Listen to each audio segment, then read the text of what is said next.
Hi all, I'm your host, Kelly Nagle, and welcome to the debut of Here's the Problem podcast. I'm excited to have you join me each week as I talk with thought leaders, experts, political scientists, student researchers, and of course, my good friend and colleague, Matthew DeSantis, in an attempt to unpack a variety of topics of social and political import that will help us figure out how we can make the world we live in a better place. But before we dive headfirst into the sea of social change, I thought it would be helpful to get a better understanding of the driving force behind this podcast, the Teen Think Tank Project. There's no better way to understand the Teen Think Tank Project than going right to the source. In October, I had the pleasure of joining my Teen Think Tank Project co-founder, Matt DeSantis, in a virtual discussion with students from the Archbishop Wood High School Honors Program. We discussed social justice issues, the mission of the Teen Think Tank Project, and our goal of empowering future agents of change by giving every teen a voice in the world that they will inherit. We left our conversation with the students inspired by their passion for addressing the many issues facing our society and thoroughly impressed by their willingness to engage in tough conversations in order to create solutions. I hope you enjoy the conversation as much as Matt and I did. All right, everybody. The George Milton Group is a strategic solutions firm. We help people solve problems. Anybody that can have a problem, we work with them to solve those problems. But the unique aspect of our business is we don't tell people what to do. We don't come in and provide them with a list of solutions to their problems. Instead, we help them explore possible outcomes. And then we overcome the obstacles that prevent everyone from achieving those outcomes. And one of the most effective ways we do that is through our education programs and platforms that we create. Our best program and the program we are most proud of is this program right here, the Teen Think Tank. Which is good because that would really stink if we invited you guys all to sit in on a presentation for a program that was total crap. And trust me, we have programs that are total crap, but I'd never make you guys sit through them. There's some other schools I'd make sit through them, but definitely not Archbishop Wood. So you guys get the cream of the crop here. You've got the best of what the George Milton Group has to offer. That is Matt DeSantis. He is the founder of the George Milton Group. He and I are one and the same. But that Matt DeSantis is an 18-year-old Matt DeSantis.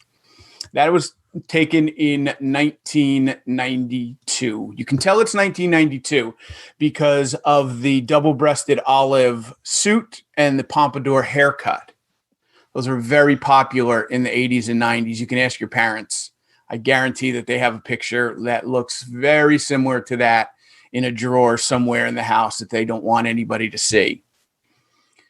46-year-old Matt DeSantis, the guy that you're looking at right now, is worth talking about. He deserves some props. As I mentioned, he graduated from Syracuse University, did that cum laude, got a law degree, took the bar exam. He's tutored and mentored high school students, taught college courses, has a decent to impressive professional resume. And you can check out that resume on LinkedIn. If you are familiar with LinkedIn, you can go there and request a contact with me, or you can just search me by MP DeSantis or grab that link right there. But I don't want to talk about 46-year-old Matt DeSantis. I want to go back to 18-year-old Matt DeSantis because he's the key to this conversation. He's why we're here today. When I was a teenager, there were societal problems. In fact, some of the same problems that you guys are experiencing, they've been around for a while. 1980, 1990, it looked a lot like 2020. We had racism, social injustice. We had a public health crisis in the form of the HIV/AIDS epidemic. There was war. There were drugs. We had problems. Despite the fact that I was a quote unquote smart kid, I was in a gifted and talented program. I went to a private all boys high school. I got academic scholarships. I was a high achiever. But despite all of that, I wasn't able to bridge the gap between academic growth and personal growth, the kind of personal growth that's necessary to process and deal with, and most importantly, change the very issues that I just mentioned. I was gaining knowledge, but I lacked the ability to use that knowledge in a meaningful way. I lacked the skill set to have conversations with people who were different than me. So I just hung around with people that were exactly the same. And because my experience was homogenized, both racially, economically, socially, I never was forced out of my comfort zone. I never needed to answer difficult questions, so I never asked difficult questions. That's not unique. A lot of people who grew up during my time were like me, which may be why our society has such a hard time communicating, sharing ideas, and having fact-based dialogues. Not sure if you guys have noticed that, but our society has a bit of a communication gap. As an adult, I'm kind of embarrassed by that situation. I'm embarrassed that we live in a society that doesn't put productive, meaningful, congenial discourse above all else. I'm embarrassed that we don't have a society that finds tremendous value in communication skills. I'm embarrassed that we don't have a norm that perpetuates fact-based dialogue, regardless of what your personal beliefs are. So I want to help change that, but I'm not going to do that by enlightening or educating my colleagues and contemporaries. They're old dogs. They don't learn new tricks. Instead, I want to foster these skills in a generation that can actually do something with them, that can actually affect meaningful change. Spoiler alert, that generation is you guys. And that's why I founded the Teen Think Tank. The tangible benefits are the benefits that we can take away. We can touch, we can feel, we can walk away from this experience with. The first two are very, very important to your academic careers. The first is a resume, and this program is a serious resume building exercise.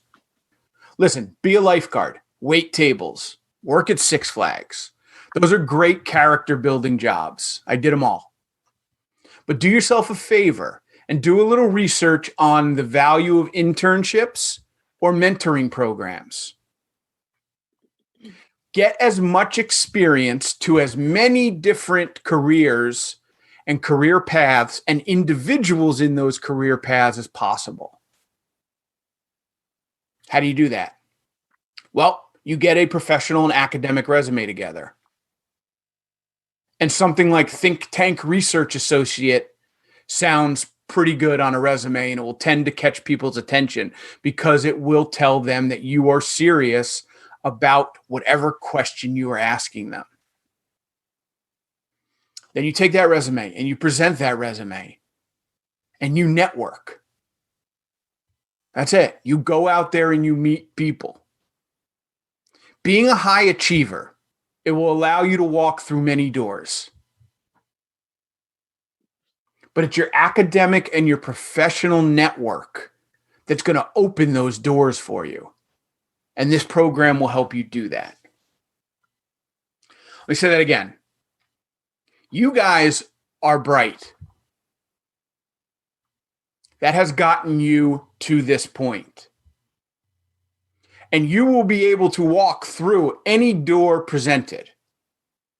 But that door needs to be opened, or somebody needs to point you in the direction of that door. And those individuals are your academic and your professional network, whether that's a trusted teacher or a mentor or a college professor. That is the straightest, easiest, most efficient path to success. And in order to get on that path, putting together a professional academic resume is very important.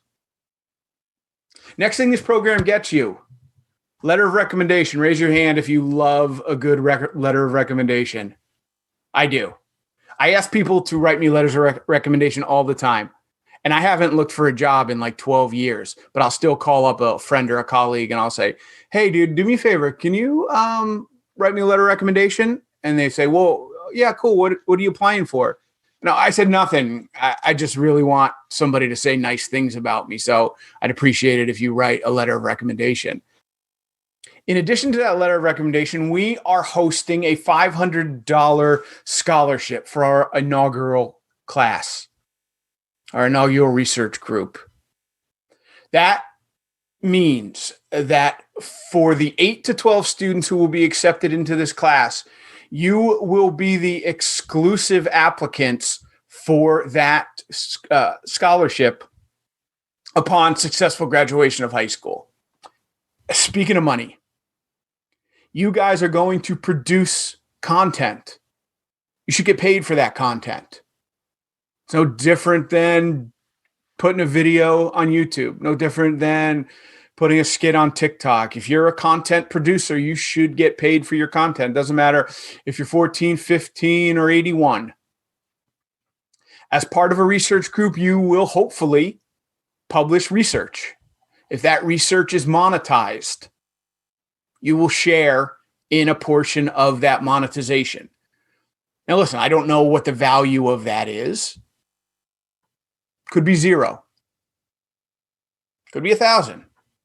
I don't know what the market for that type of work, for that type of content is, but you do have our model to benefit from, because our model allows our content producers to receive the benefits, the financial benefits of their research.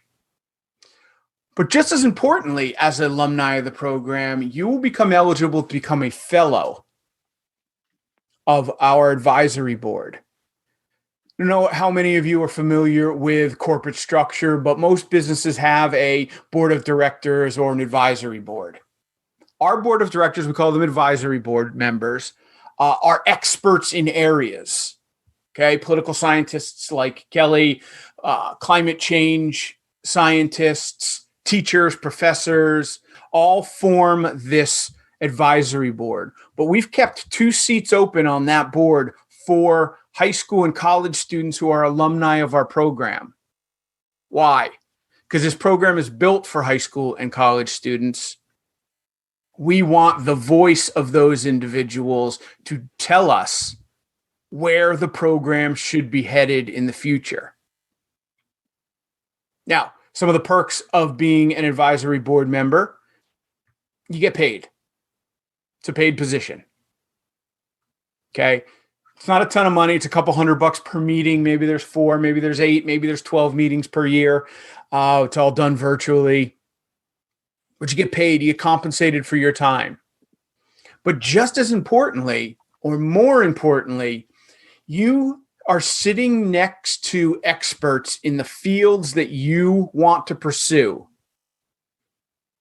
And those experts are colleagues of yours. Those experts are equals, because you all have the same vote, you all have the same voice, and you'll get the opportunity to pick their brain. But just as importantly, they will have the opportunity to hear your voice as well.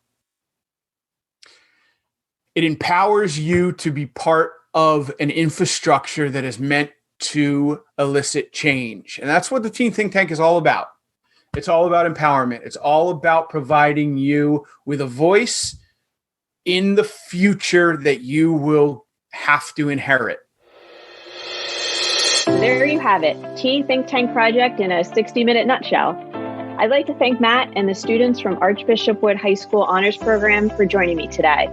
I'd also like to thank all those who made this podcast possible: our wonderful production team, the George Melton Group, Winnie the Moog for our theme song, and once again, my Teen Think Tank Project co-founder, Matthew DeSantis.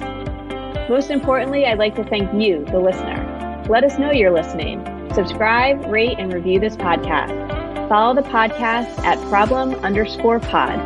For more information on today's topic, or to find out more about social justice programming for exceptional teens, please follow the Teen Think Tank Project at teen_think tank. Until next week, I'm Kelly Nagle.